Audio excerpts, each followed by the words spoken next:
ora iso. Ya wis lho adimu diambil masuk. Ya Adimu iki hamil, jarine sing hamil Mas iki. Nah iki kapan bertanggung jawab. Oh,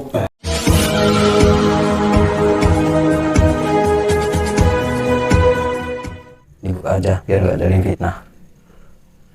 Oh iya Bu. Episode ini melanjutkan cerita dari Gusnur Samsun, yang difitnah menghamili seorang perempuan. Ketika tadi siang Gusnur Samsun datang ke rumah keluarga perempuan ini, Gusnur Samsun masih terlihat sangat lelah. Sehingga Gusnur Samsun hanya ingin memberi klarifikasi saja, bahwa dia tidak menghamili anak perempuannya. Namun orang tua tersebut terus memaksa Gusnur Samsun untuk mengakui perbuatannya. Dan karena itulah Gusnur Samsun sempat merasa emosi. Tetapi Gusnur Samsun tetap berusaha untuk berpikir jernih.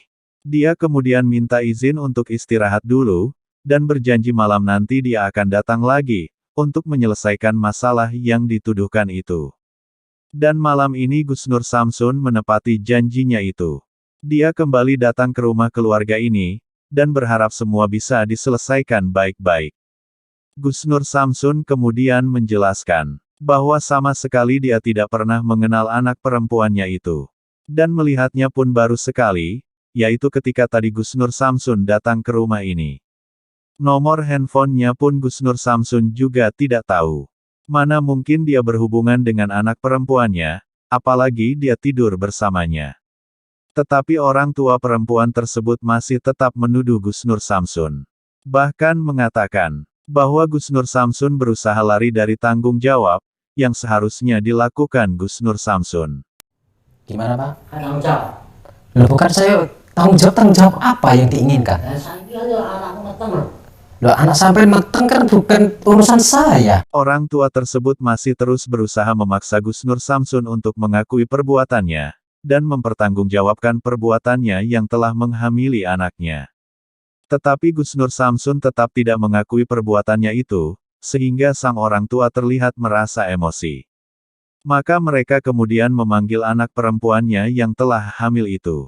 Orang tua tersebut meminta, agar anaknya berkata sendiri di hadapan Gusnur Samsun, bahwa Gusnur Samsunlah yang telah menghamili dirinya. Maka sang perempuan pun berkata kepada Gusnur Samsun, agar mengakui perbuatannya yang telah menghamilinya itu. Udah apa Mas diakui lagi? Apanya yang diakui Mbak? Ini anak sampean Mas. Mau anakku kayak mau enggak kayak. Sekarang yang saya perlukan bukti Mbak.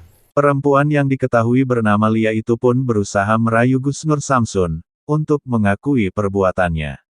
Tetapi Gusnur Samsun kemudian berkata, bahwa semua tuduhan itu harus ada bukti untuk membenarkannya.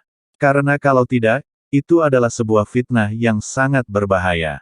Dan tidak ingin dikatakan bohong, perempuan itu kemudian pergi masuk ke dalam kamarnya. Dan tak lama kemudian dia kembali dengan membawa bukti itu. Terlihat dia meletakkan sebuah benda yang adalah alat untuk mengetes sebuah kehamilan.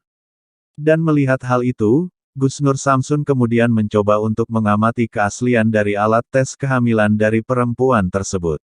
Dan setelah itu Gusnur Samsun kemudian berkata, bahwa benar, itu adalah alat tes kehamilan. Tetapi dia tidak tahu, apakah alat itu akurat atau tidak. Dan kalaulah benar mungkin dites terus perempuan itu positif hamil, belum tentu juga yang menghamilinya adalah Gusnur Samsun. Dan mendengar perkataan dari Gusnur Samsun itu, orang tua dan perempuan tersebut terlihat gusar dan emosi. Dia sempat berkata keras di hadapan Gusnur Samsun, sehingga juga membuat emosi dari Gusnur Samsun. Dan di saat itulah tiba-tiba datang seorang lelaki tinggi besar keluar dari dalam kamar. Dan ternyata lelaki tersebut adalah kakak dari perempuan yang hamil itu. Lelaki tersebut terlihat sangat gusar, karena dia mendengar keributan yang membuat tidurnya terganggu. Dan ketika diberitahu bahwa adiknya dihamili Gusnur Samsun, sang lelaki itu langsung emosi dan sangat marah.